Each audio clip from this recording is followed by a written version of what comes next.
The learners হোমের শিক্ষার্থীদের স্বাগতম। আশা করি তোমরা সবাই ভালো আছো। এখন আমরা কিভাবে অঙ্কে লেখা যায় সেটা নিয়ে আলোচনা করার চেষ্টা করব। প্রথমত আমরা যে লাইনটা শিখছিলাম সেটাকে প্রয়োগ করে অঙ্কে লেখার কাজটা করব। এখানে যেমন আমি একটা কথাই লিখছি 5,07,01,000। তাহলে 5,07,01,000 কে আমি এই ঘরের মধ্যে প্রথমত বসাবো। তাহলে 5 কোটি যেহেতু বলছে, তাহলে কোটির ঘরে আমার একটা ঘর ব্যবহার করতে হবে। তাহলে কোটির এখানে আমি 5 দিলাম। এরপর বলছে কি 7 লক্ষ।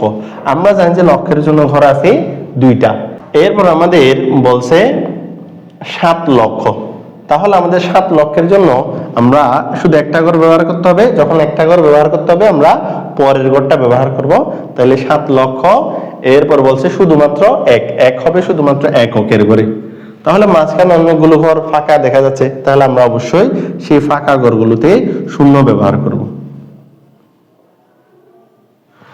তাহলে আমরা এইভাবে করে সংখ্যাগুলো লিখতে যাব। যেমন এখানে যদি 7 না বলে 70 বলতো, তখন আমরা 7টা আগে দিতাম, শূন্যটা পরে দিতাম।